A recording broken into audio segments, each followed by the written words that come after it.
I guess you notice we have a wandering front door. The main problem is don't wander out of the old one.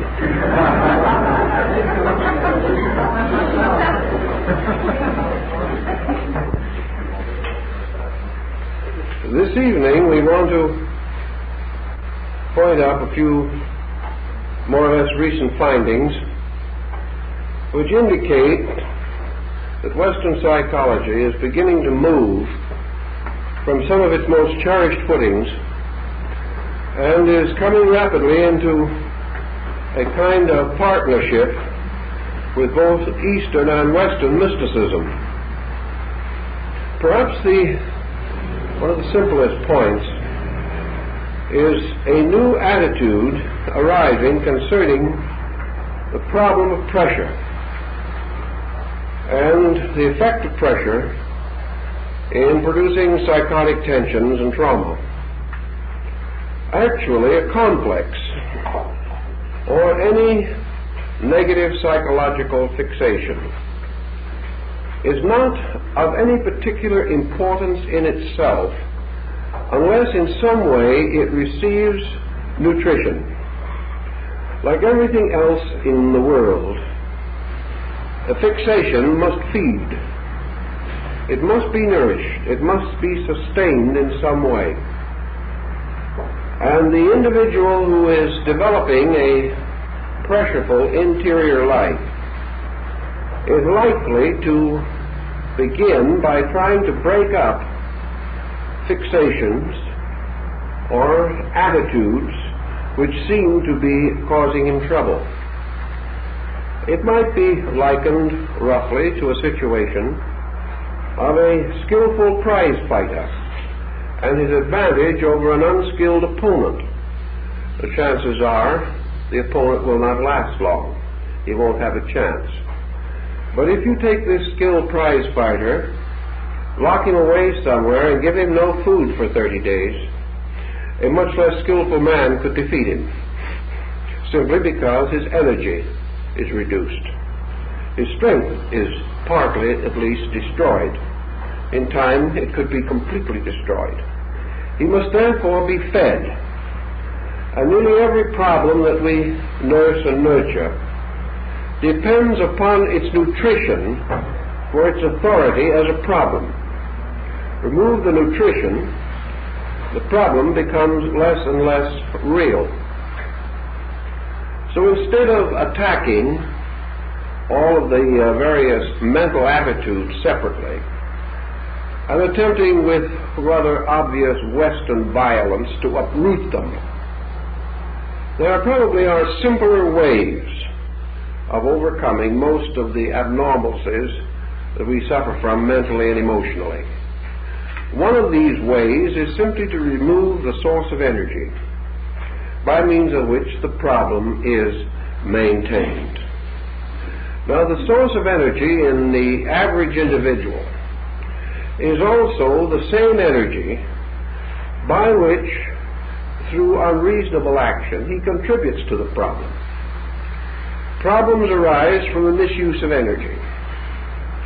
Situations become more difficult to the degree that we continue to devote to them unwisely energy which might have more constructive and proper channels of expression. The individual, for example, who has a quick temper or a bad disposition temperamentally, his temperamental disposition could not exist without energy. It takes a great deal of energy to have a good temper fit. It takes considerable energy to have a good crying spell. It takes quite a bit of energy to hate somebody. It takes energy to criticize people. It takes energy to be sorry for ourselves. It takes energy to reject life. It takes energy to break patterns. And it also takes energy to create patterns. Thus, nearly everything that comes out of our complex characteristics, everything is what it is because of the energy that we bestow upon it. If, therefore, we are confronted with a situation that is not what we want it to be, one of the simplest and most direct ways of annihilating that situation is to starve it out. So simply turn from it the kind of energy by which it can survive. To reduce the available energy to support a psychosis is difficult for the reason that the person is not always able either to control himself or to know what particular type of control is most indicated in his case. Yet again, the problem remains comparatively true as we see around it in life. The dandelion and the palm tree grow out of the same earth. They derive energy according to their natures. Paracelsus pointed this out long ago.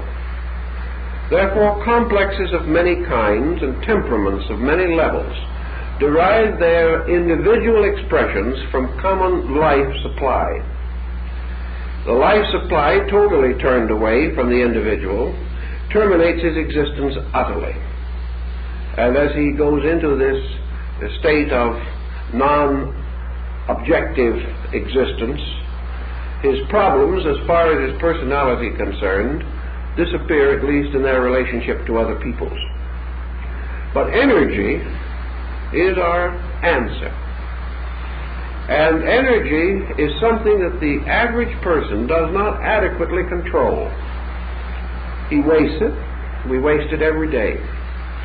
He dissipates it.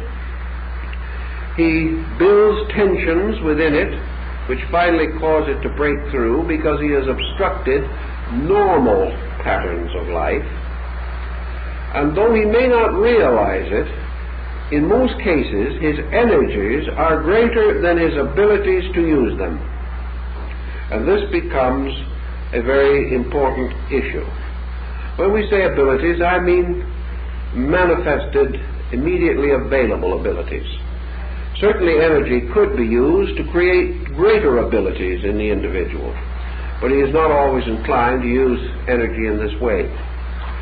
Actually, most persons are restless.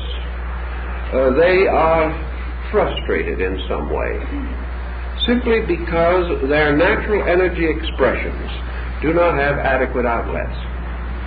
Now, energy flowing desperately outward will do the same thing as a flooded stream. It will break through dams. It will destroy good land. It will break through dikes and embankments and flood important communal areas. Energy out of control floods the mental and emotional life, resulting in excesses of numerous kinds, which arise always from lack of control. So in the Eastern and the mystical way of thinking, there's an important clue to controlled or directed behavior, and this is energy sublimation. The supply of energy not called upon falsely. Energy is a kind of reservoir. We do not control it. It is available in nature. But as the waters of a reservoir are piped with numerous faucets and outlets into millions of homes, so universal energy is tubed or piped or channeled into the lives of living things. Here various faucets regulate its release into usage. These faucets can be controlled, at least in part, by the person, and thus he can determine the amount of energy that he uses. But this does not mean that he exhausts any potential cause of energy. The release of energy through his own nature has certain requirements, certain normal purposes. If these purposes are variously blocked, it is as we would find in a home, where a difficulty arises in the plumbing and the basement is flooded, or something of that nature. It is observable in psychological problems that the control of the amount of energy can have a very important bearing upon the problem itself. Now, one thing, of course, that we always have to bear in mind is that if we turn off a house meter, we turn off all of the available outlets. If we throw a switch or blow a main fuse in an electric circuit, then all the lights on that circuit are killed. And our thinking in energy has been that the individual who begins to control his energy begins to reveal lack of energization in all of his activities. In other words, he becomes lackadaisical. He loses ambition. He becomes too sedentary in his ways, too phlegmatic, and is left behind in this great race of life. One of these days we may learn that the fellow that is left behind is the one who first enjoys a little peace and quiet, but we are not quite to that way of thinking as yet. But the accusation that is most often turned against mysticism is that it leads to a life of non-action. It causes the person to cease to be a valiant champion of some cause or other, real or imaginary, with which most persons keep their lives occupied. This is where the control, however, is without direction. If you want to turn off a faucet in the kitchen, you do not need to turn off the water at the curb or ask to have the city turn it off at the dam. It is perfectly possible for the individual to direct or control specialized uses of energy as these usages arise within his own understanding and need. Zen, coming into the life of Western man, and it is moving rapidly in the life of Western man today, is simply an Oriental adaptation of the thought or the basic theme that what we think is important is only important because we think it is important. Therefore, more or less empirically, the amount of energy used by us in any particular undertaking is determined by our own attitude as to the relative importance of that undertaking. Two individuals both suffer a grievance, or perhaps have mutually antagonized each other. To one of these persons, this antagonism becomes the basis of an enduring disregard. Hatred sets in. The most violent, negative, critical, condemnatory emotions are given expression. The other person, who is a party to the same grievance and perhaps has contributed to it or suffers from it, simply does not have this attitude. To him, a person taking a small matter so seriously is humorous rather than desperate. So he simply laughs off a situation that is going to cause another human being years of misery. The difference is the amount of libido that these two persons are willing to expend on something. We cannot deny the fact that persons are born with two essentially diverse dispositions.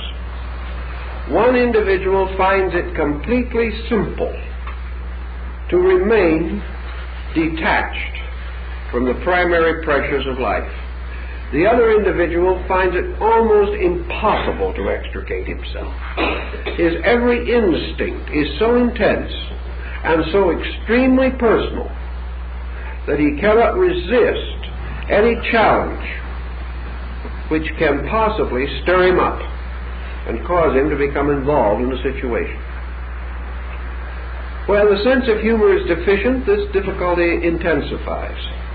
But if you look around you, you will find individuals of comparatively equal intelligence, of approximately similar inherent talents and capacities, who react entirely differently to approximately the same stimuli. To one individual, the instinct is to fight back. To the other individual, the instinct is not to fight back. Now, we look at the individual who does not fight back, and we say, is he a coward? Is he afraid to fight back? Or we say, is he so stupid that he doesn't know he's been insulted? That's quite possible. And we begin to analyze his potential deficiencies, because we assume that if he was a nice, normal, happy person, he would get mad. If he does not follow this expectancy, we consider the serious possibilities that there's something wrong with him. On the opposite side of the picture, the individual who fights back, why does he fight back? He fights back because he has been insulted. And a person insulted, as one of the old Greek philosophers explains, is in a very precarious position. It only is an indication that he does not know his own weaknesses. Because the moment a person is wise enough to be insulted, he knows so many of his own shortcomings that no one else's discovery of them would be much of a discovery. A man who is insulted can turn and say, I could tell you many things about me more worthy of insult than the thing you have selected. Well, this would be rather devastating. And would probably ruin the day for some belligerent. I've seen things like this happen. And the belligerent one pauses for a moment and then suddenly stands back and laughs. The pressure is off of the entire situation because the individual has not permitted it to be pressureful. Pressure of this nature is nearly always illusionary. Pressure is pride. Pressure is offended hypersensitivity. Pressure is the determination of arrogance to force a situation, whether it is right or wrong. Pressure in almost every instance arises from the direct abuse of our energy resources. Instead of using our energies to build with, we are using our energies to fight with, to fight against shadows, to create within ourselves patterns of tension which, continuously energized, ultimately become so habit-ridden, so completely possessive of us, that we surrender to them utterly and abjectly. Mysticism has always been a quiet way. It has always been the way of non-violence. Yet mysticism, in its great exponents, has never been weak. This idea that mysticism must be weak and negative simply arises in a civilization that is determined to justify its own lack of self-control. The mysticism of Jesus was not weak. Jesus recommended strongly that if a man is struck upon one cheek, he turn the other also. If the average person of today performed such an action, he would be called a coward. Yet it is often a greater test of interior integration to remain poised and calm than it is to express violent displeasure by means of which other people think you are defending yourself. Now, we have this situation also to bear in mind. We certainly desire, wherever possible, to keep the good esteem of other people. We do not wish to be regarded as eccentric. We do not wish to be labeled as weaklings. We do not wish to lose a certain propriety of status. On the other hand, is it necessary for us, in order to maintain our social position, to commit actions that endanger our health and security and perhaps even our lives. It's like the problem of the genial host. Years ago, New York, the days of the open saloons as they used to be when they were really great social centers and you had 5 cents worth of drink and $4 worth of free lunch. That type of situation once actually went verily on its way. And I have definitely seen fine top sirloin steaks go for free along with a 5-cent stein of beer. Of course, those days are gone, but the problem we're in is the bartender. Now, the bartender certainly does not wish to make a bad impression. At the same time, every one of his customers wants him to drink with them. If he succeeds in doing this, he will not be a bartender very long. So the bartender notoriously is a man who does not drink. He seldom, if ever, drinks with anyone, and that is a known fact. No one asks him. Now, when this arises in the problem of living, we can say that the person who is continuously trying to please those around him by reacting as they expect him to react has only 2 choices. Either to be the bartender who drinks when everyone wants him to and very shortly develops ulcers, or to make some kind of a clear statement of his own values in this matter, either by revealing it or by affirming it, to the degree that he will not be expected to make himself sick in order to make himself companionable. So in mysticism, this situation of the person being different, which does irritate, aggravate, and horrify certain individuals, the process of being different in order to be healthy is a decision that thoughtful persons have to make. Mystics in general have been different without being obnoxious. And that is where the line of social proprieties come in. But in life, we must either settle down to being like others, and with doing this, take on all of the karmic consequences of the way they act, or we must be like our own principles recommend that we should be, and have strength enough of character to stand up under a certain amount of misunderstanding and even abuse if the occasion arises. For in the universe in which we live, it is much better for us to be abused 100 times than for us to abuse someone else once. Mysticism, by reducing the intensities with which we react to situations, begins to smooth out living. It smooths out living by not permitting everything that arises to become highly personalized. It withdraws energy from areas in which that energy is not important and is non-productive, and applies this energy to other areas which are important and are productive. This brings, of course, a fine point of difference. The individual who, generally speaking, is heavily loaded with psychic pressures generally does not have any area to which he can transfer his energy. He is sick, he is in trouble, he is in the spot he's in because his energy has only a circle of negative outlets, and that these outlets are continually punishing him.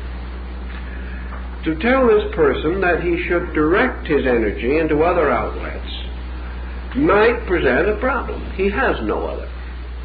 I know a person who had a bad neurotic situation for many years. They were not very healthy physically, had to live a rather sedentary life. I tried for months to try to get this individual to take a little interest in reading. Here he was a worrier, he was miserable, critical, thinking of himself all the time, loaded with hypochondria, and he finally admitted to me that never in his lifetime had he read a book, and never in his lifetime did he intend to. He didn't enjoy reading books. I asked him why, and the man was absolutely honest. He said, they take my mind off my misery, and I want to be miserable. Well, at least he was franker about it than most. He enjoyed misery more than he enjoyed getting over it, because he liked to be sorry for himself. This sounds ridiculous, but without the verbal statement of it, it is present in millions of human lives. Innumerable persons given the opportunity to quietly and symbolically choose between a good constructive interest and self-pity will cling to self-pity with everything they've got, because it is such a warming feeling. It makes a certain sense of psychic importance. Is a distinction in being the most miserable person on earth, or even in the neighborhood. These things cause the person to feel individuality. Actually, there are many better and more important ways of being an individual, and these should also be carefully considered. Zen coming in with other Eastern philosophies and a certain amount of Buddhism and the general trend of the day toward a somewhat more contemplative reaction to the intense pressures of modern life has given us what is now being developed under the term psychology of values. And psychology of value is a very interesting field that shows that we can't help growing in spite of ourselves sometimes. This begins to analyze normalcy in the term of the individual's ability to recognize value. That it's no longer a case of him finding out what is wrong with him. This has been one of the big problems in psychology. The average analytical procedure causes the individual to become hyper-aware of himself. The theory, of course, is that if he gets aware of himself long enough and intensely enough and consistently enough, he will in the end get very tired of himself, and in that way break away from some of his troubles. But the psychology of value says that it is more important for the person to begin the contemplation of what he should be than the consideration continuously of what he should not be. That the experience of a positive state is highly desirable. The person who is miserable is to a certain degree a person who has never enjoyed being comfortable. If he really had ever enjoyed being happy and had a clear psychic archetypal image of integration, he would find misery an unhappy contrast. But during his entire period of life, he has never sensed by experience a truly positive situation. He was a little miserable as a child. He went through children's ailments and problems. A little more miserable as he got a bit older. His family may have broken up, left him falling around among relatives. Got into school, wasn't well adjusted, a little more miserable. Came out of school, took a job which he didn't like very well, didn't get along with the people around him. Married, made a comparatively inadequate marriage. Maybe not bad enough to be divorced, not good enough to be worth anything. Gradually developed 2 or 3 children that became a cause of nervous tension. Against these things, no resources within himself, went to church occasionally, thought the minister was an awfully smart man, especially when he talked on current subjects, and just drifted. A little more problem, a little more tension crept in. Very soon, neurotic situation. The individual gradually sinking further and further into a series of negative experiences. Against these negative experiences, by way of interior contrast, there was no positive experience. the individual knew how it felt to be uncomfortable. He did not really know how it could feel to be comfortable. He heard people tell about it. He heard people say that they were blissfully happy. Didn't mean very much, perhaps a little twinge of envy that somebody else was so much more content than he was. But when a person said they were happy, the only way this half-integrated and half-demoralized person could react was by his own definition. And instead of recognizing the other person to be happy, he could only say that the other person was not unhappy. In other words, he could create a contrast only to himself and to his own experience. He could only decide that this other person was different, and that certain secret longings or subjective desires that he intellectualized and emotionally thirsted after did exist. Someone else had them, but he could not even tell what they were actually. It is very much as though each of us tried to plumb the depths of our closest friend or relative's psychic nature. We might have certain intellectual concept of it, but we could not know what it is. Western man, as we know him today, therefore, theoretically, has never experienced normalcy. He has never experienced any normalcy other than that of the traditional degree of unrest peculiar to the time in which he lived.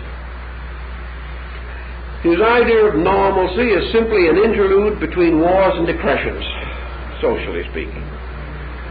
His idea of happiness is the day in which things did not go as badly as they usually do. His idea of supreme joy was to be able to get out of a responsibility. He had no real concept of happiness or integration or purpose that was meaningful. Like the two Irishmen working down in the sewer. One of them, looking over the edge of the sewer, saw a valuable, expensive automobile go by, evidently carrying some well-financed citizen. So he turned to his friend. He said, "If you had money as much as that, Pat, what would you do?" Pat said, "I'd buy a new pick handle." And that is exactly the problem we're up against. The individual feels that money would help him not to do the things that he does not want to do. But the positive expression of doing something creative, something valuable, something essentially right in itself, the average person in the West has no experience of it. He does not know what it means. He does not know what it means to be quiet in himself. He does not know what it means to be truly at peace with life. There are exceptions, of course, but the majority of human beings functioning from a continuous existence of tension are able to measure only tension and the diminution of tension. Tension becomes a normal condition. And if the tension begins to let go, the individual senses relaxation setting in upon himself. He thinks of it as sickness or exhaustion. He simply does not have any way to visualize or to release within himself the archetype of essential normalcy. Only we can intellectualize this and say, well, what is normal? In a time when the whole world is confused, what is to be regarded as normalcy? A very simple answer is given to us by nature in this. For man, normalcy is a way of life that produces health. Normalcy is a way of life that makes men well or keeps men well. The way of life in which the person is not afflicted by the negative consequences of his own action. The only way that the Western man can think of that is, well, perhaps if he stays asleep all the time and does nothing, he will thereby not cause himself any trouble. To stop doing everything because anything we do is wrong is very much like the pouting child. But again, that might be the individual's attempt. He might say the only way is to run away from the world, to enter into a cloister or live a monastic life and escape from all of it. The true answer, the answer of a positive adjustment with life and energy, is just so strange to Western man that he has never hardly investigated it. And this is true of psychology. Psychology is trying to put man back again into health by the same brute force and awkwardness that made the man sick in the first place. It is simply a power drive with one policy driving for dominion over another. The physician pushing in one direction and the patient pushing in the opposite direction. But the physician, having certain particular instruments of persuasion that are perhaps stronger or more psychologically impressive, has a certain degree of success. He can influence the other person against that person's native instincts, to a degree at least. Now, why does mysticism play an important part in this? It is because through a consciousness, through the interior consciousness within ourselves, man is capable of a larger area of experience than his immediate intellection might cause him to believe he possesses. Imagination, the more subtle aspects of human energy directive, causes it to be possible for a person to experience certain states by the natural, positive determination to do so. It is therefore conceivable to the mystic that a state of peace can be experienced by the individual as a direct state within his own nature, and that it is only through mysticism, and mysticism alone, that a positive state of what might be called a possible good can be directly experienced by the individual. It is by mysticism that he becomes aware of levels of value in himself which become compensatory to the levels of non-value which afflict him on the outside. If this be true, then psychotherapy has to include a certain going inward into the individual's own consciousness by the individual himself, searching in himself for positive roots of expression and usage.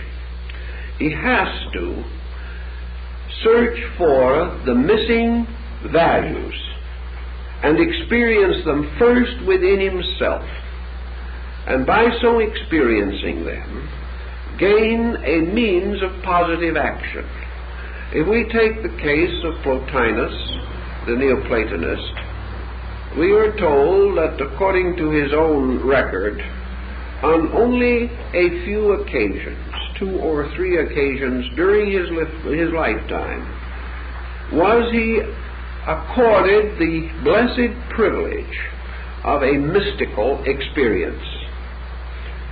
In those brief moments, however, Plotinus, being peculiarly blessed among men, actually experienced the state of human integration. He experienced man as himself, fulfilling the human purpose. He became aware of his positive ability to tune into a dynamic reality, to become part of and aware of a dynamic good, whereas it had always previously been that he lived in a dynamic evil and a static good. Evil had a power over him. Good did not. Because evil was active in his nature and in his environment.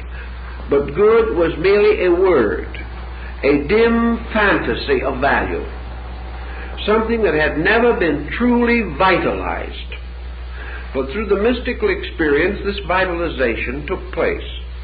And Plotinus experienced the absolute victory of good over the shadow or absence of itself.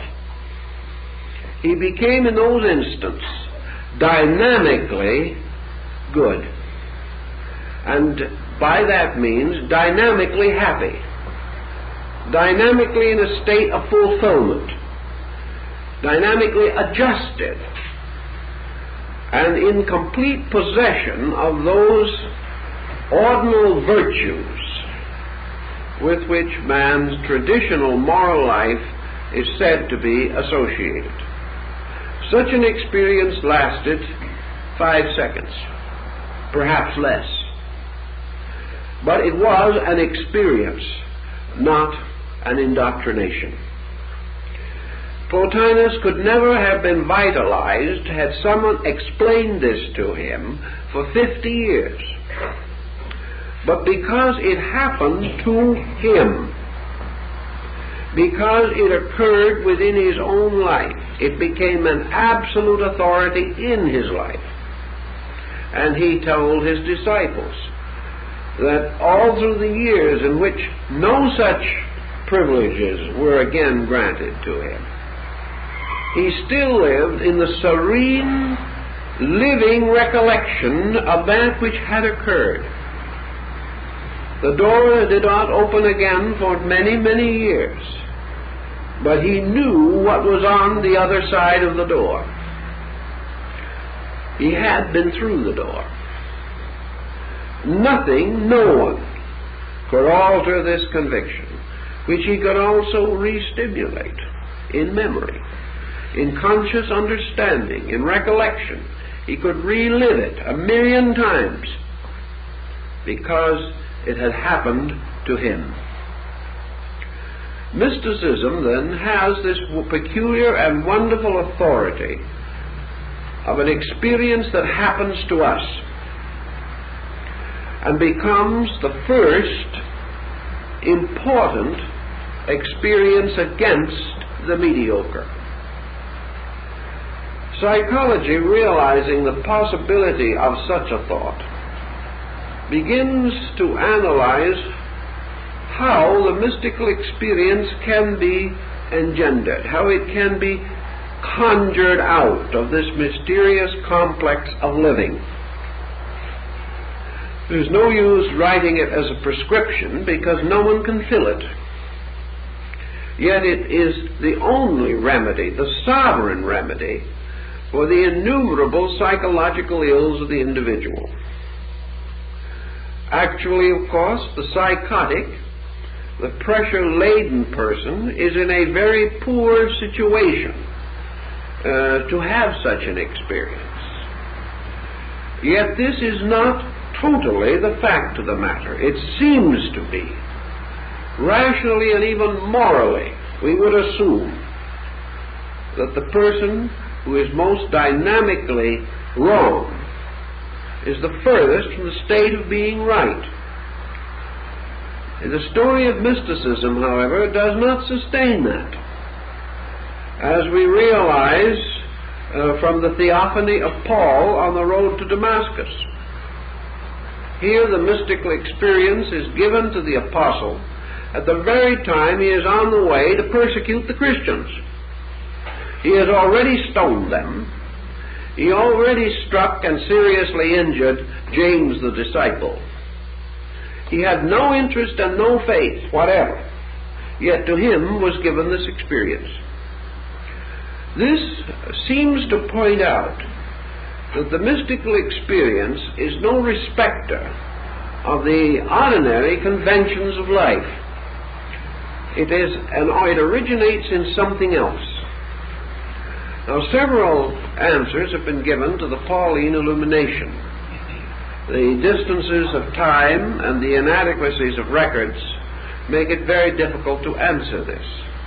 Some say that Paul at this time was afflicted with stroke, that something definitely happened in his health which reduced him, which broke him interiorly. Another occasion, or another group say that he was stricken with blindness. Some say that he was blinded by the vision.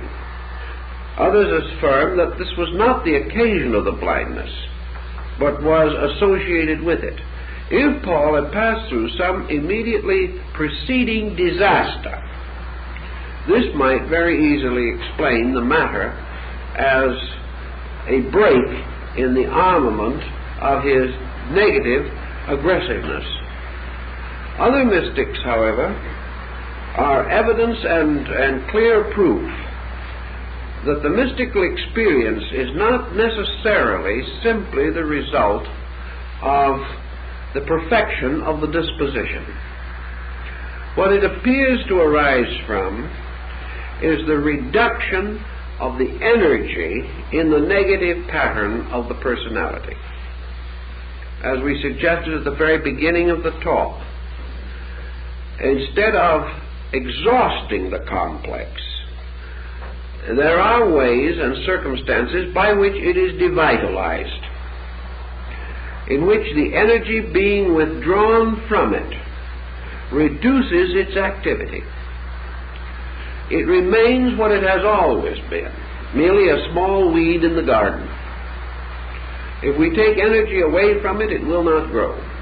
If it has already grown and we take energy away from it, it will die. We have spent all our time fighting with the weed.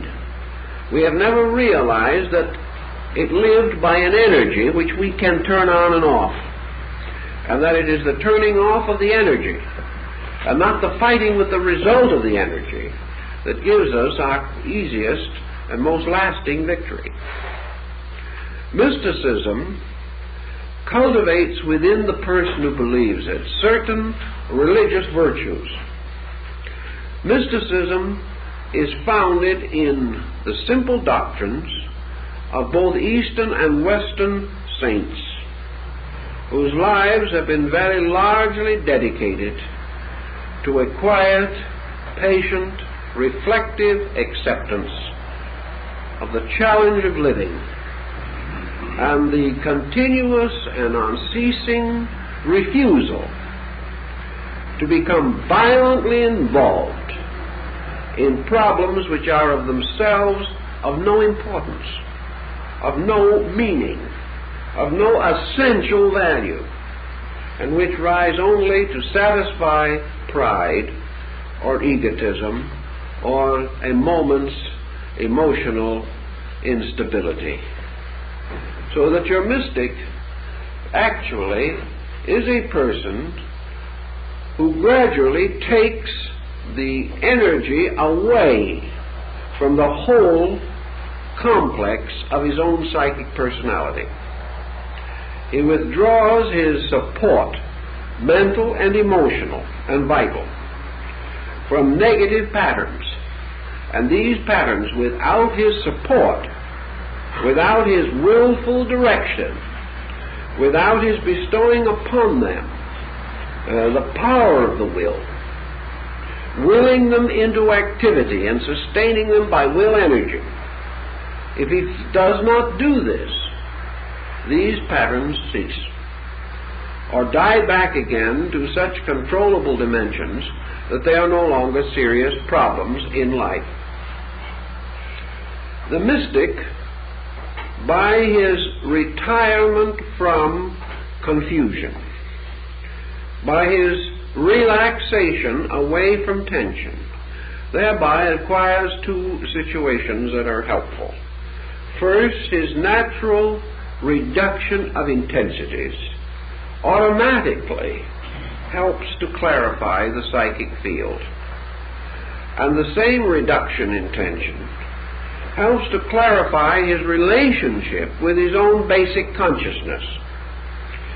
By moderation in his conduct, he thereby reduces any abnormal psychic situation that exists, and at the same time makes available to him and to himself his interior hyper-psychic resources that go beyond even his mental, emotional, or psychic propensities.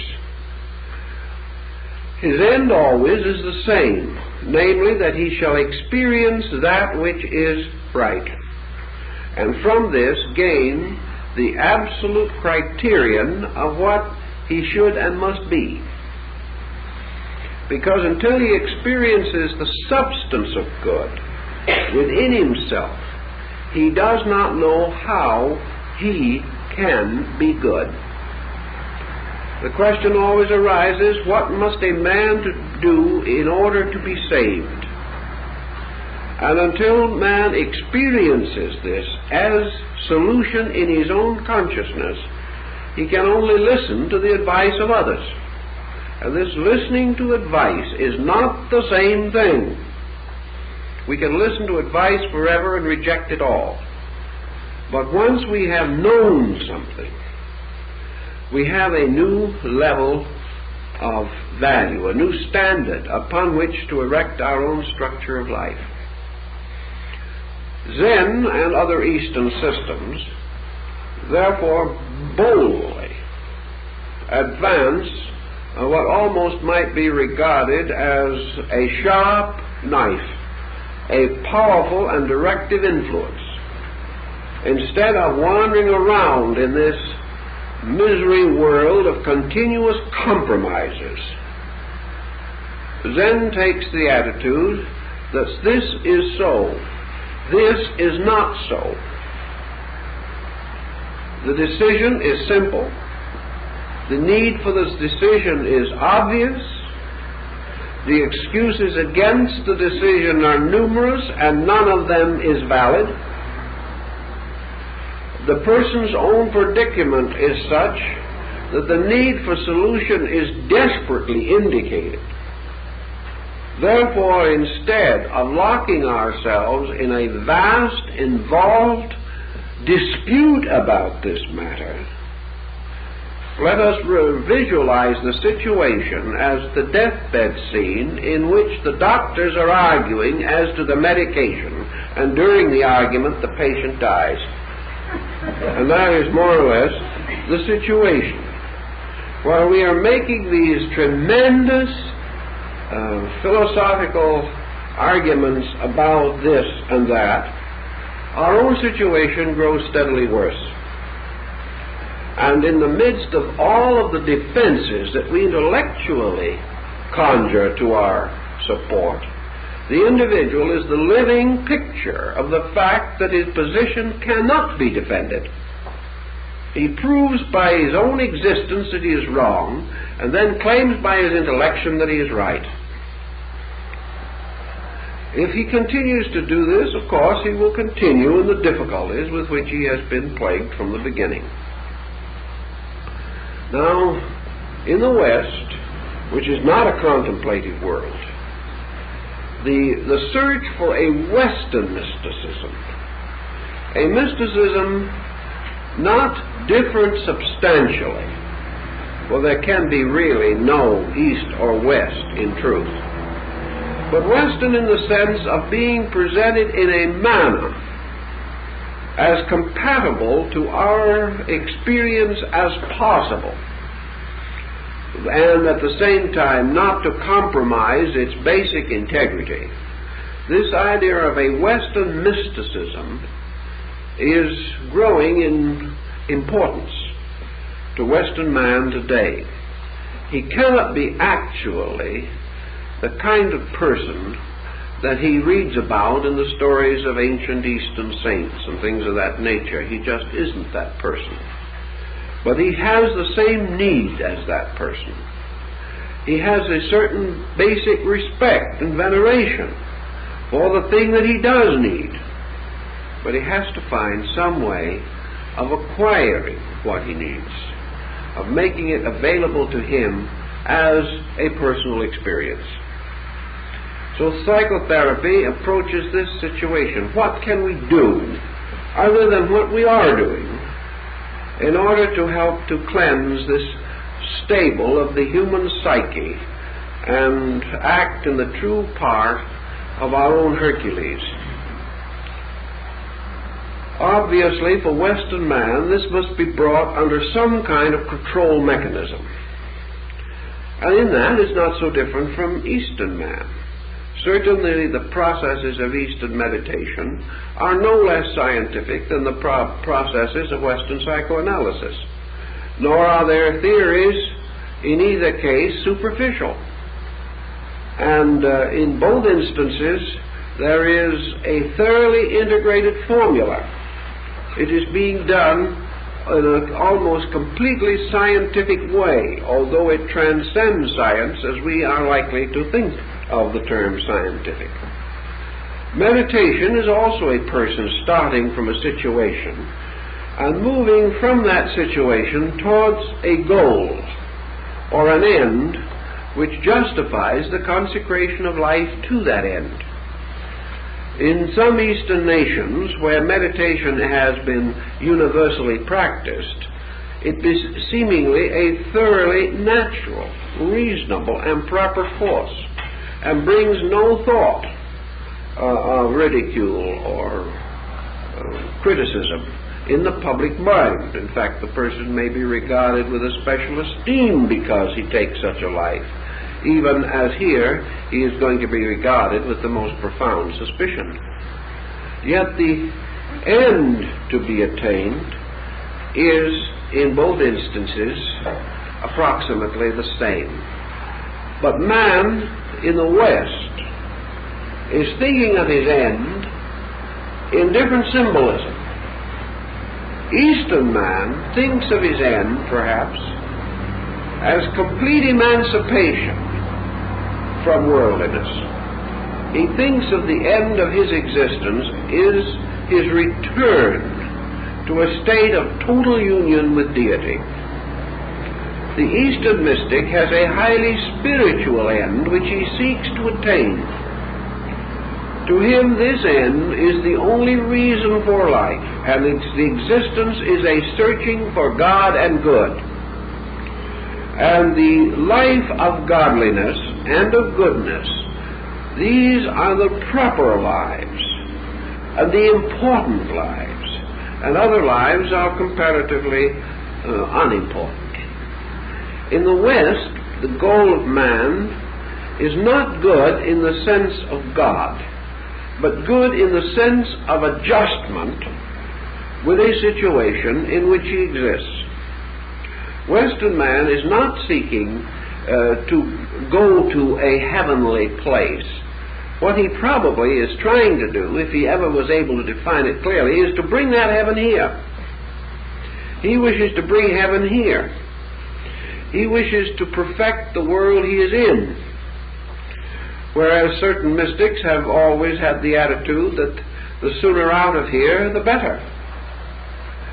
Western man wants to make this world a world of security and peace, and he envisions his daily contribution to the future of his race as a contribution toward some golden age ahead, some utopian world to come, in which all the 5-year plans and the 10-year plans and the longer range 1,000-year plans and the long range from the primitive to now 10,000-year plan will sometime result in these plans coming true, and that a generation will come into the world sometime in which there will be no sin and death, and that everything will be as beautiful and wonderful as we might want it to be. Standard of satisfaction. It would be very difficult, therefore, to assume that this world can be rapidly transformed in its totality, picked up as a globe, so to say, and carried from one level of integrity to another. Western mysticism meets this possible conflict of concepts with the other situation then, that man's own life becomes to a measure a psychosomatic symbol of the whole world. The world as we know it here is made up of an infinite number of beings capable of the statement of I. These beings exist as individuals, but each of these individuals is in a world and is the victim of a world arising within himself and flowing outward into his environment, or moving from his environment in upon himself. Thus each person becomes symbolical of the transference of heaven to earth, the bringing of a spiritual state into objectivity within the consciousness of man, the possibility of creating within man the utopian, the individual who possesses the virtues which he desires to have the community virtues of his world. That it is conceivable that the individual can attain this has not been denied. And the resulting thought, of course, that brings some optimism but restraint, is that enough persons gradually coming to this individual discovery could go a long way towards ultimately moving the collective in that direction. Because by degrees, individuals becoming as they are the units of masses. If enough individuals move in a direction, the mass moves in that direction. So mysticism for Western man has to be solutional of something. It is not his departure from life into some mysterious nirvana.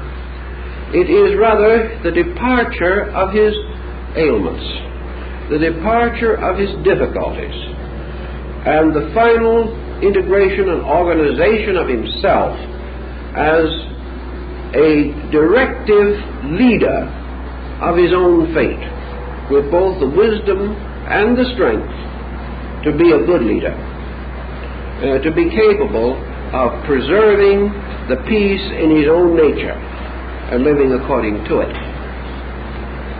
Mysticism for this man cannot be totally disassociated from his immediate needs. And I think it will come into our Western world through the recognition of a process of therapy in which the individual, by the cultivation of certain laws, principles, and practices of mystical procedure, will discover that these put his personal life in order, and that by putting his personal life in order, they accomplish most of the byproducts which he desires. His confusion in all its manifestation represents byproduct. The fact that he is in his present sorry state results from this lack of organization. It is itself a byproduct. So if we wish to say that man's sickness, physical sickness, is to a measure psychosomatic, that many of the ailments which are increasing at the present time are directly traceable to tension, or to one or other of the excesses by which the individual hazards his life. If we also want to assume that domestic problems, juvenile problems, vocational maladjustments, all these things to a measure result in man energizing the wrong values, then it means that by the re-education of his basic value sense, much can be accomplished.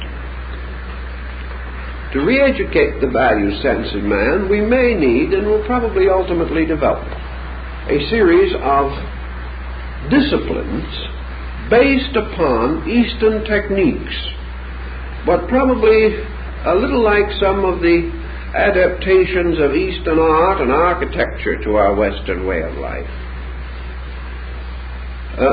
coming upon us almost unawares. Perhaps the architectural situation will be of some use to us at the moment. in trying to make a point here.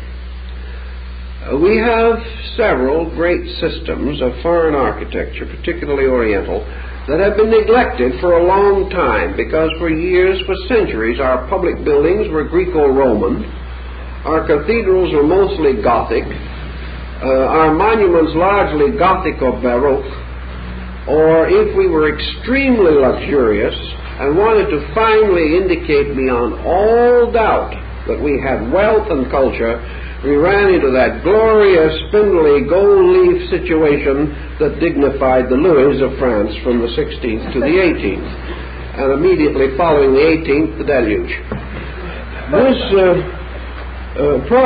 This situation caused us a lot of discontent. Now we have many schools of Eastern architecture.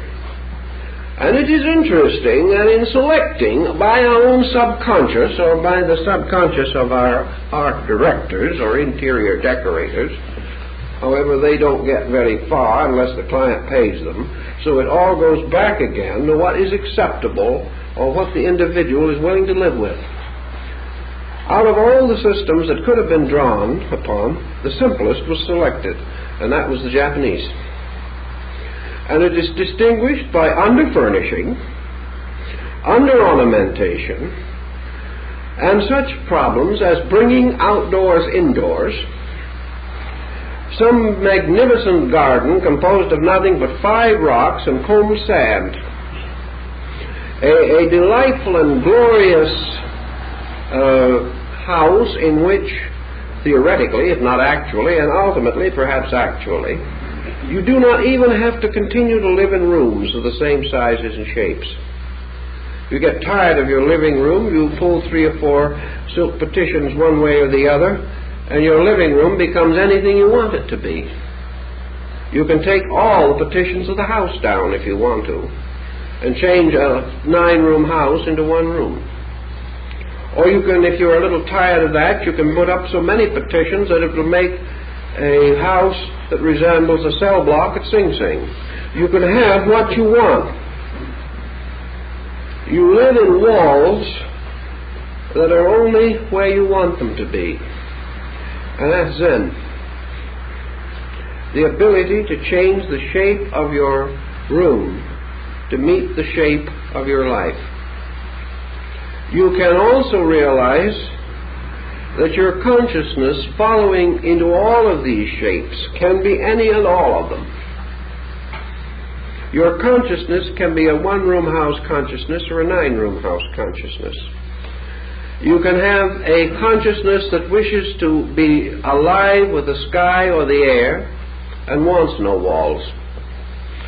And you have complete control over whether you want walls or not. It is not necessary for you to blast through 16 feet of solid concrete, as in the time of Richard the Lionhearted, in order to get into a house. In those days, they built walls to keep people out. And what did they do? They kept the people on the inside in. And every barrier we build to protect ourselves imprisons ourselves. So suddenly, we like to see rivers flowing into our living room. We like to see doors and windows where walls used to be. And we like walls that we can argue with a little bit, pushing them this way, getting rid of them that way if we don't like them. We are tired of the bric-a-bracs and of the oddments and all this type of thing. And our taste today moves toward this openness, this broad sweep, this lack of boundaries. It tells us something. It is all part of a kind of an astute formula, a Zen formula. And when we are thinking of art today, we go into the Zen type of Genri art. We go into an art that goes back to the basic value of simple line and the tremendous importance of the full consciousness of line and color. These things point out psychological changes, and they also point out the desire of the person not to be cluttered. This against clutteredness is showing up all through our culture. It is showing up everywhere where man has been for ages cluttered. His house is nothing more or less than his escape from himself. He is doing with his house what he wants to do with himself. And his relation of his house to himself is the relation of his psyche to his being. And today he is very anxious to get rid of a cluttered up psyche. And he has learned that one way that he can get rid of it is simply to make his walls of paper and silk instead of iron and steel. That he also can get rid of it by getting rid of debris, of clutterage. And psychology may so slowly realize, as it has, that a badly demoralized psyche is very much like a room over-furnished. Back in the old days when nothing was ever thrown away, in the days when the portieres were threaded eucalyptus buds alternating with leaves, when small window curtains were beautifully festooned out of father's cigar bands, in those days nothing was ever lost. The drapes were hung with little pinned reproductions of children's drawings that had been there. The wedding wreaths were underneath glass bells. Everything was velour and velvet and felt. Every tabletop resembled a present piece of kitchenware. It was heavily loaded with marble and mosaic, or something that was the 19th century equivalent of linoleum.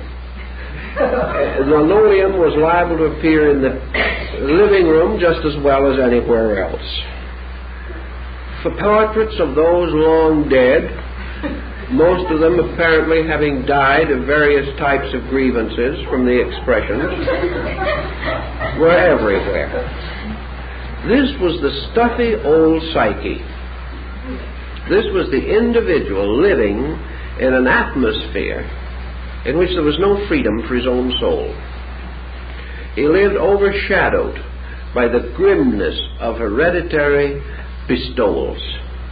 And the psychologist today, trying to explain to the individual that he is suffering from a broken home, and the individual going back and visualizing that early childhood difficulty, is in very similar condition to the same man going to the family homestead, going into this room and seeing these grim-faced relatives glowering down upon him from across the years.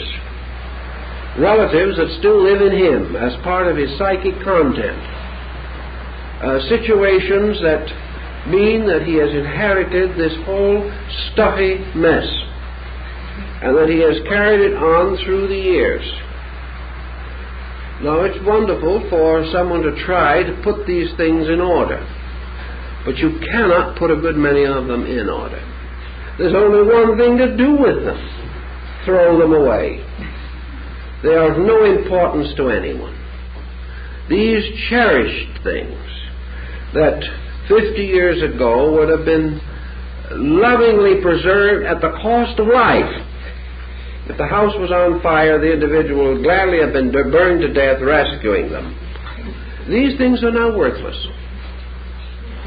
We cannot say in psychoanalysis, learn to get used to them. What's the use?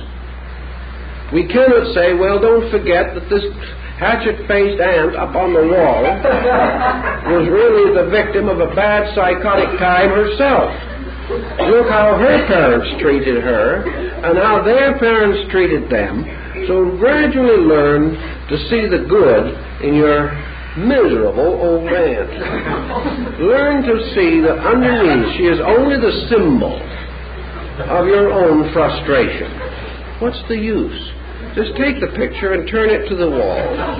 Or better still, throw it away.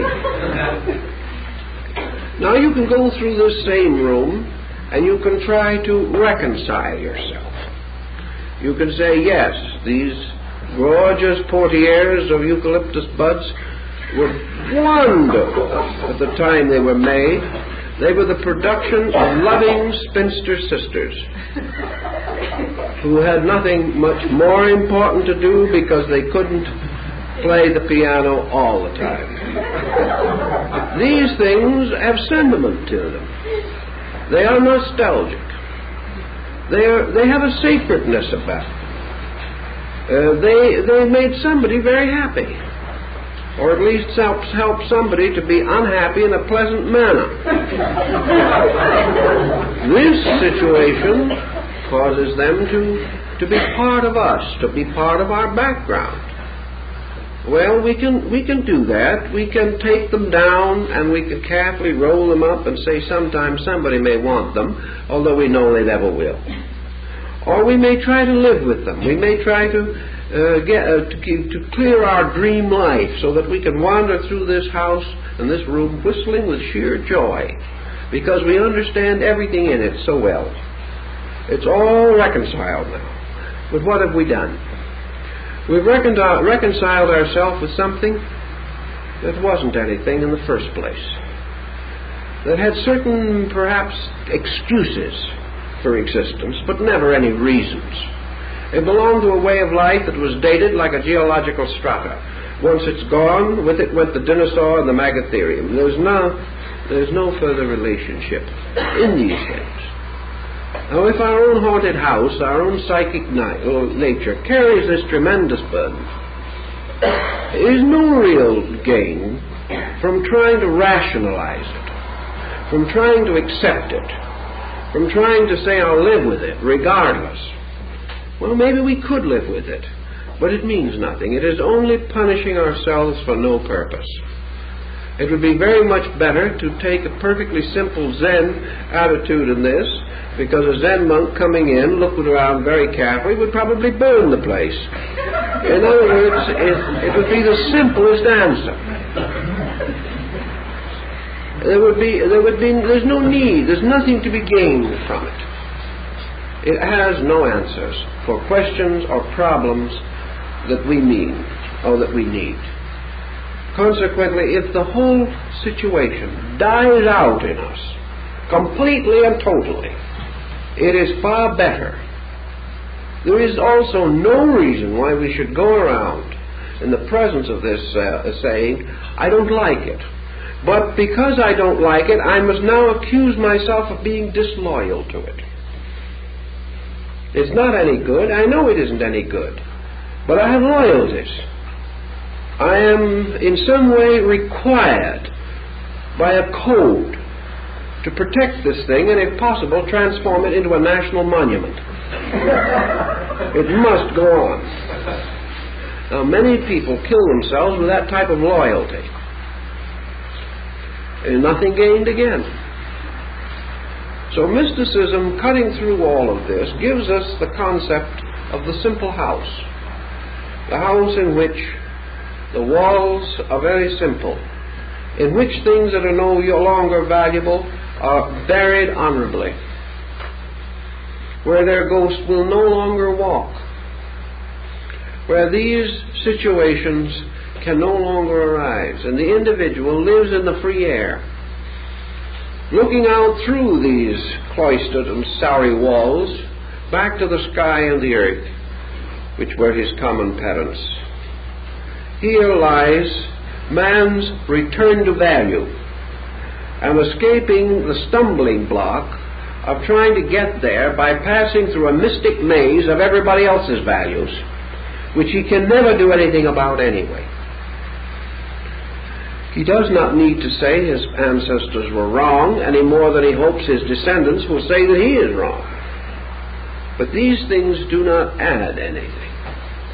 And while we are fighting with these, struggling with them, trying to root them out one by one, the years go by, the sickness goes on, and the person cured of one ailment simply turns his face to another corner of the same room and is just as sick again.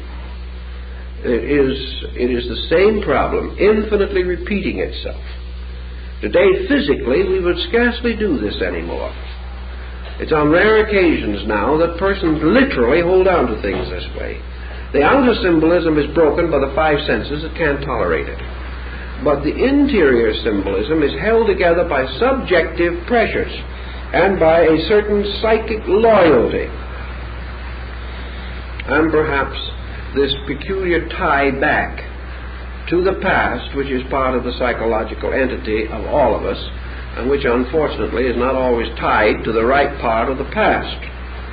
There is a value in that tie, but only when it is properly and adequately used. The psychic mystic problem goes into this gradual fading away of false value, the getting away from this miserable conglomerate into simplicity again. And the house of today is a little bit symbolic of that. Some of these modern houses are pretty bad, but the principle of getting away seems to be driving the individual, driving him to more or less stylized expressions of living, in which he is less and less a slave to literal particulars, but prefers rather to live in an atmosphere of broad, almost metaphysical implications. He is depending less and less upon the completeness of design. He is expecting that completeness to be supplied rather than provided. He expects the individual who beholds it to sense something more than he sees. And he leaves the situation in this way, rather open and fluid, which is much better for his psyche. If we would take this architectural release that he has gained and try to apply it to his interior psychic life, we would begin to understand perhaps something of mystical content. The rebellion on the outside is almost a mandala. The rebellion on the outside gives him a tremendous symbolic instrument to work with. And here we come to, I think, a very powerful factor in this entire situation. Man finds it comparatively easy to follow lines that are familiar to him. As he becomes adjusted to one level of a value, he becomes adapted to other less obvious value levels that are similar. Thus the person living in the open house with its very simple, austere human factors, depending more and more upon nature moving in upon it. This individual is constantly contemplating a value. Perhaps he didn't originally build a house that way. Perhaps an architect built it, or a decorator provided the furnishings. Perhaps it was only a stylization when he moved in. But if it was well done, this stylization begins to move in him. And the mandala is always the thing on the outside that starts something working on the inside. It is something that by looking at, or by studying, or by contemplating, we create a series of reminiscent revelations. Something moves in upon us, something moves out to meet it. And the thing that moves out to meet it is usually our need, moving out to meet a supply of some kind. Or it is a quality within ourselves, moving out to a different quantity of that quality in the thing outside of us. The mandala in Oriental art is consequently usually a highly symmetrical and highly symbolical structure. It is a design that is lawful in its formation and is peculiarly and specially intended to portray a principle, and to portray it in a way that is acceptable to us, inasmuch as the portrayal is accomplished by archetypal symbols. By archetypal symbols we mean symbols which in the subconscious of all persons must be essentially interpreted in the same way as against the common symbol, which is capable of any kind of interpretation. Archetypal symbols usually, therefore, go back to the great motions of humanity, the great religions, the great structures, by means of which a certain device or figure brings to the conscious attention of the individual certain factors, certain thoughts, certain restorations of memory, which he will share with millions of others who look upon the same device, because the symbols themselves are archetypal and are so intended to be. If, therefore, the individual creates an archetypal order in his life, he is constantly releasing this archetype. And in the releasing of it, he finds positive experience as against negative experience. Now, it probably is too soon to say that the American house builder is actually fulfilling or obeying the essential principles of all these archetypes. He is not. The Eastern master would not permit one column, window, or door in that building to be placed without absolute consideration for law. The Western master will not do that. He is merely concerned with the general effect. But the general effect is improving to a degree. Therefore, it is telling us something of man's recognition of archetypal symbol factors in his own life. It is telling us, for example, that man wants to allow nature to move in upon him more. He wants to live in a larger world. He wants to also live in a world in which he draws from basic resources. He wants to live in an uncluttered world. And he wants to live in a world that reminds him of universals rather than particulars. He wants to reduce, therefore, the furnishing of this house to its utilities and to such elements of essential decoration as have the greatest basic significance for him. Thus he appoints into his house no longer a mass of confused things, but a reduction in which his emphasis is upon luxury as the right of beauty rather than the right of clutteredness. It used to be that if you were very, very luxurious, you loaded everything. A luxurious individual had 9 times as many chairs as he needed. The luxurious individual had much larger pom-poms on the end of his curtain cords.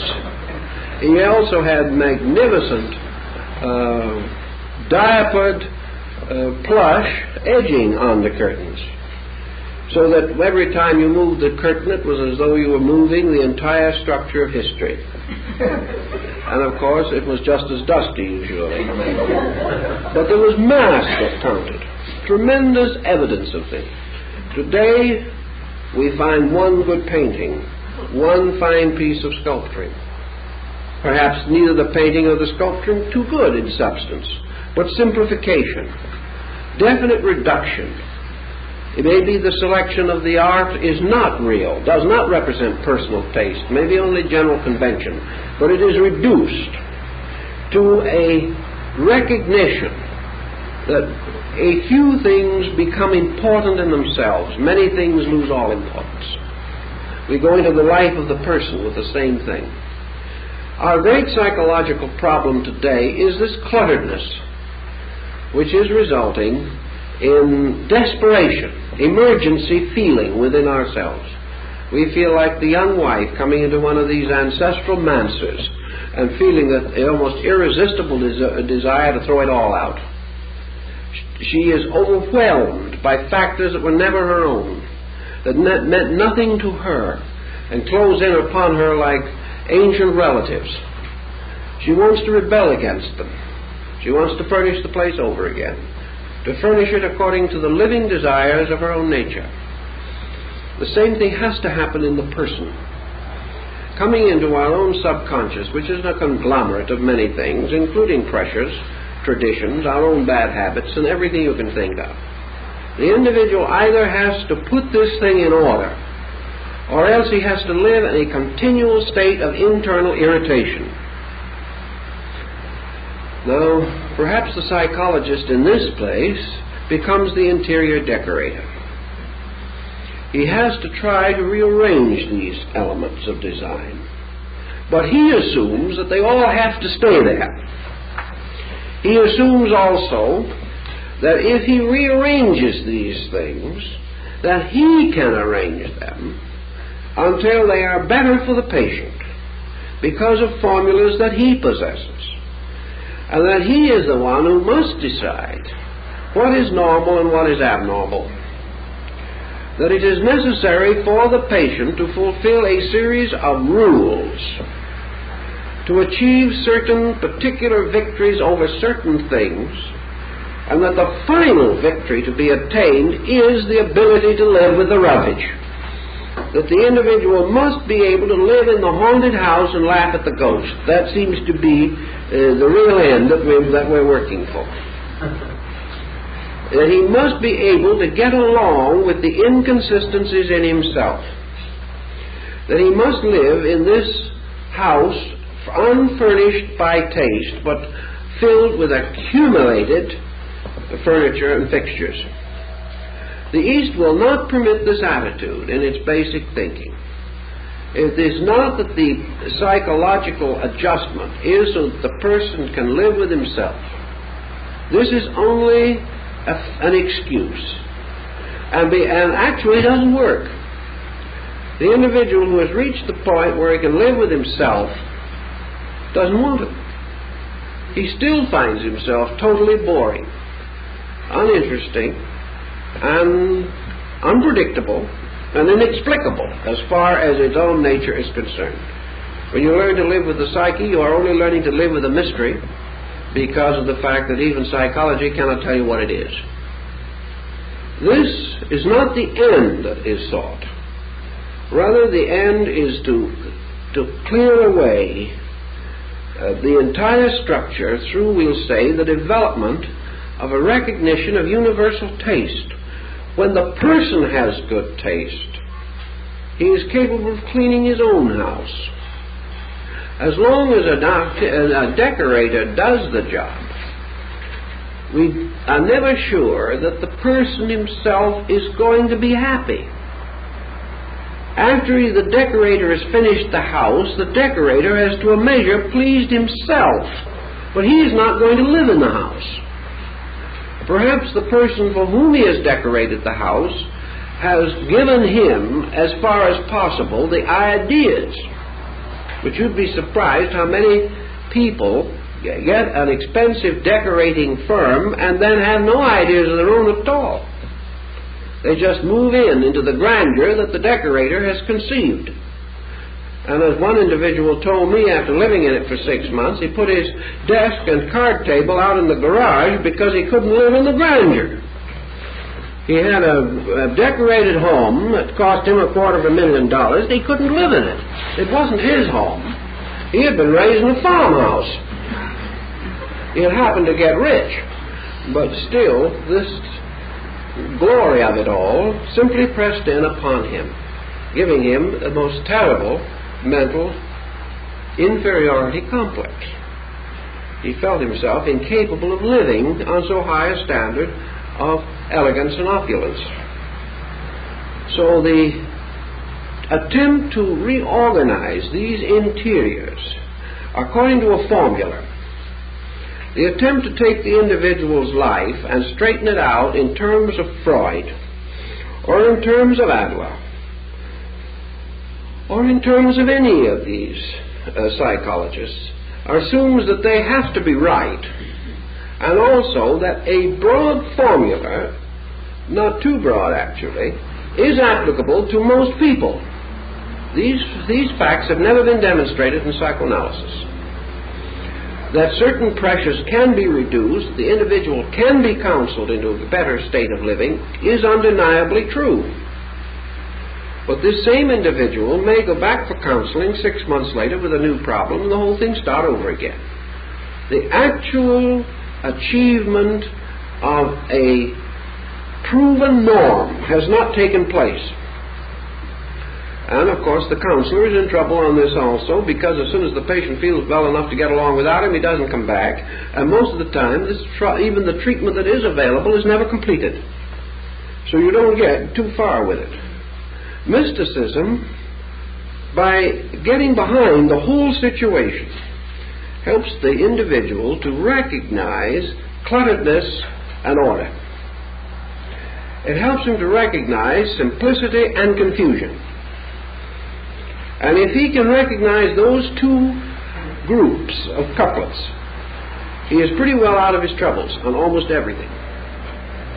If he will cling to order and cling to simplicity, he will never be very far from integration and improvement of health and attitude. It is when he departs from these basic things that he then requires every type of psychological help that he can possibly receive. So in the West, I believe that we are going to begin not to probe the individual continuously to find out what is lurking in the subconscious. We are rather going to realize that if man has been conditioned by environment, and this conditioning moving in upon him has caused the situation that we generally recognize as psychotic, that we have learned a tremendous fact about man.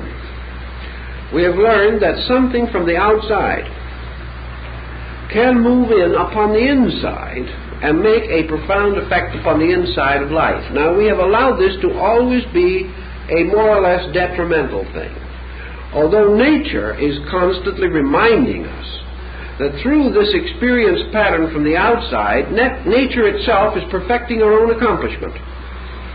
But what comes in through these sensory perceptions and goes into the inner life of man as a modifying force can be either orderly or disorderly. We get back to the simple problem of Pythagorean philosophy, namely that Pythagoras believed that medicine could be taken into the body through the eyes and the ears, that part which is taken in at the mouth has the greatest effect upon the body. That which is taken in with the eyes has the greatest amount of effect upon the psyche, and that which is taken in through the ears has the greatest effect upon the mind. That these represent, therefore, senses the eyes, instruction the ears, nutrition the mouth. Now, medicines can come through all three of these avenues. And in your mystical lore, the eyes have become tremendously important on the psychic or soul level. The ears play a subordinate but also often important role. But the eyes particularly give man the experience of beauty. They give man the power to contemplate the orderliness of life, and they can be focused upon the meditation forms. Medicine through the geometric arrangements of devices, the mandala, the flower arrangement, the tea ceremony, everything by means of which the individual becomes capable of receiving into his nature the archetypal symbols of contentment, order, relaxation, peace, integration. These things can move in upon him just as surely as chaos can move in upon him. And through meditation, the individual, through increasing discrimination, makes more and more use of these available faculties and powers, always with the purpose of receiving into himself certain impressions, and then moving these impressions by his own interior energies. In this respect, supposing the individual, seated quietly in some convenient area in the process of his mystical thinking, looks out across the landscape, sees hills and valleys and the little town, and becomes very much aware of the type of scene that we have with the story of Gray's Elegy. A very pastoral scene, a scene in which the human interference to nature is very slight, and a wonderful soft glow hangs over life, the simple glow of nature itself. Now, this contemplating person, being, we'll say for this moment, a mystic, now returns to the common concerns of the day, or perhaps to the concerns of rest, And in his inner life, he restores this pattern. He begins to build his concept of interiors upon the placidity of nature which he has seen around him. Thus the pastoral scene moving in upon himself with its attendant emotional tranquillities give him a kind of experience which he can internally estimate. As he therefore becomes more adroit at these things, more advanced in the usages of them, he finds the very definite possibility of reorienting his attitudes toward life. He finds that as he sits quietly, looking out upon the thing as it is, that he realizes the life apart from the desperate desire to change that thing. He knows perfectly well that if a real estate agent was sitting there, the place would be mentally subdivided within 5 minutes. A man would move in upon it. That 100 different motives of profit or gain could be contemplated by looking out over that landscape. But if you do not have those motives within your own consciousness, if rather you are accepting this scene as therapy, as a kind of medicine arising from restoring strong, real relationships between yourself and life, you will have a different type of experience, and a rich one and an enriching one. Gradually you will also gain a skill in this.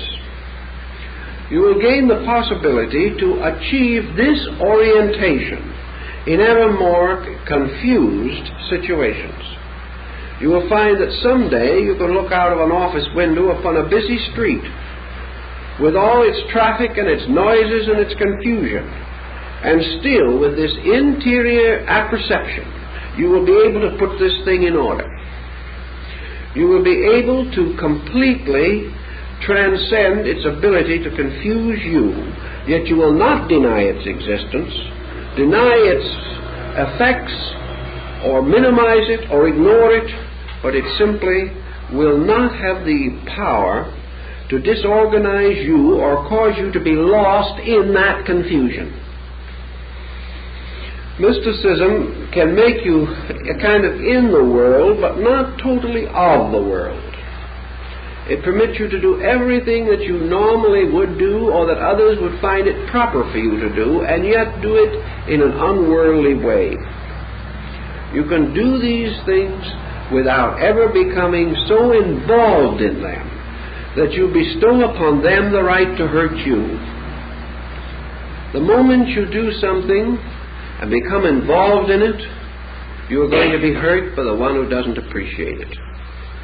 Zen would strike at this thing with everything that it has, with a sharp knife, because as long as the other person can hurt us, we will be in pain, even to the end of time. We will blame the other person, and to the end of time it will be ourselves at fault. It is this case of the wrong placing of the blame will lead to modern Western psychotic situation.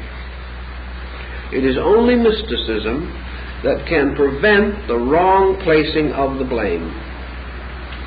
It is only a degree of consciousness that is strong enough not to place blame.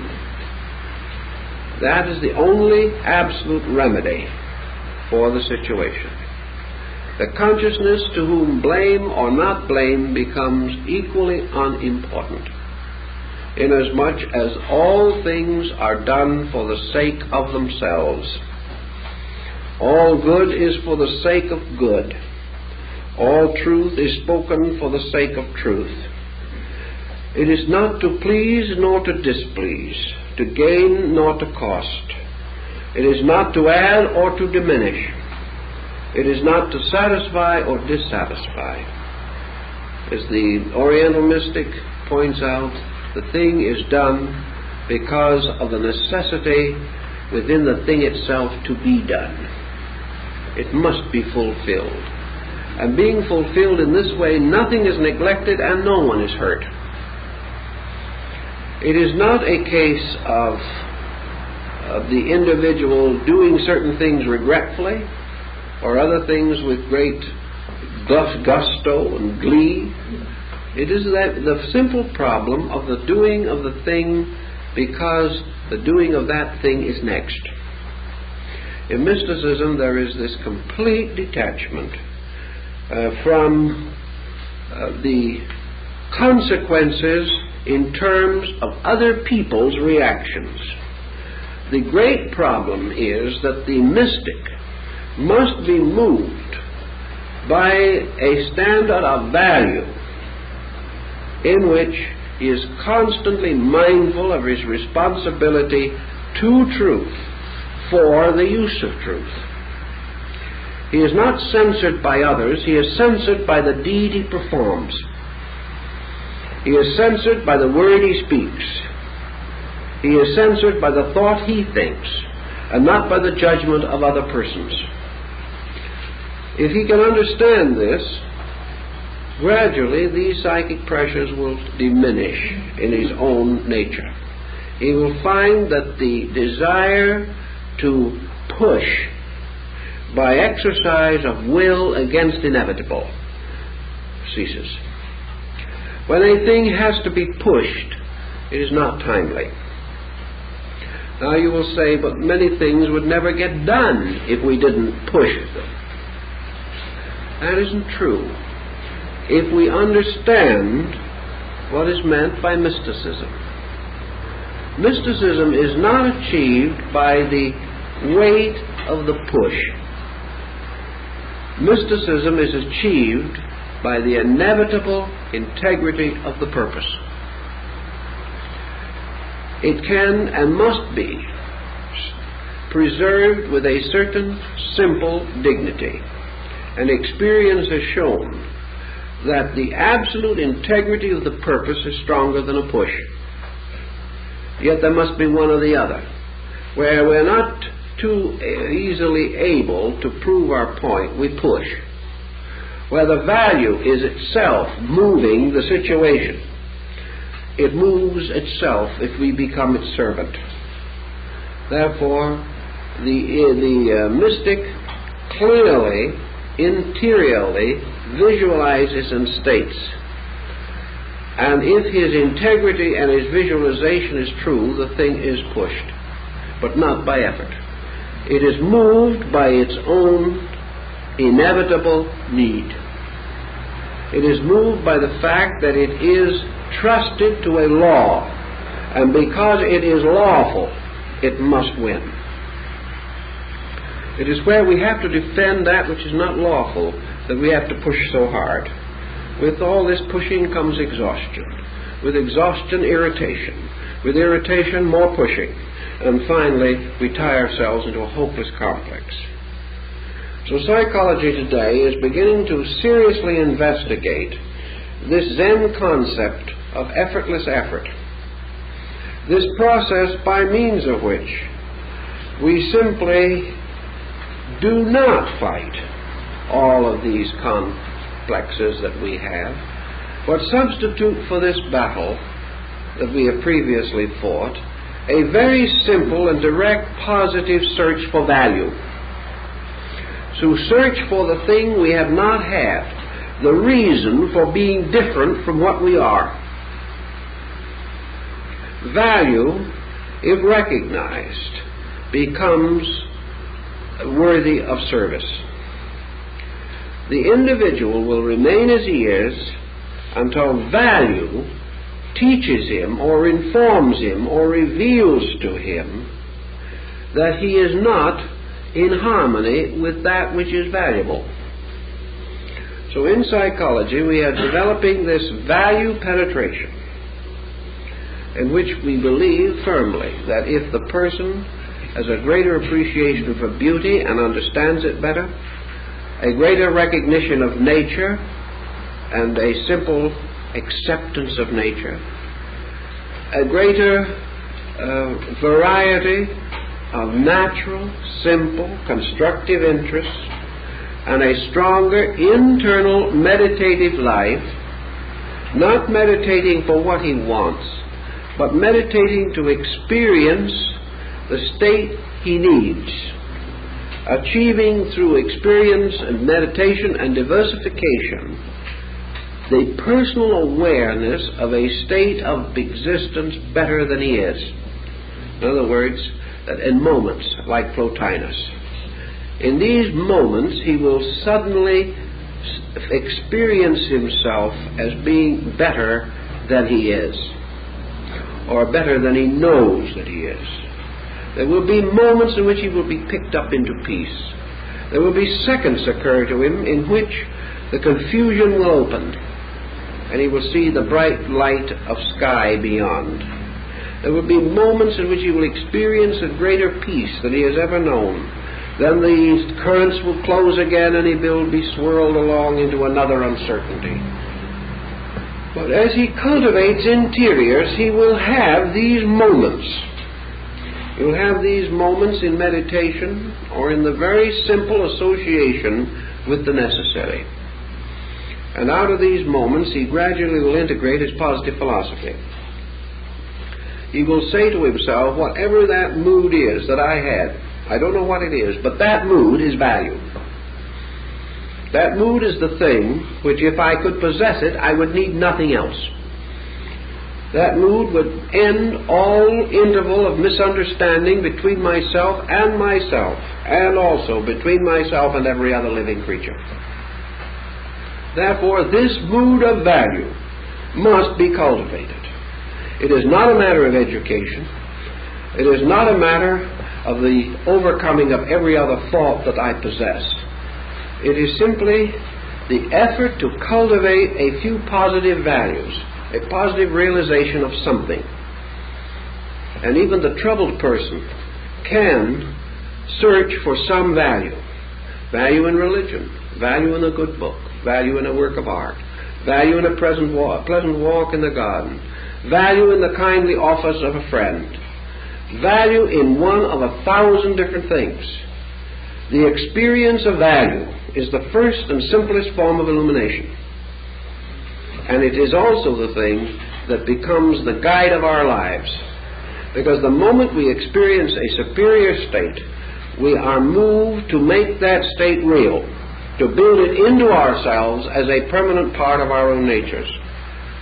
As time goes on, I hope that we shall be able to do more with this subject, because it opens a new concept of many things. But tonight we are past our time, so I guess we have done all that we can for this evening. And remember that next week we begin...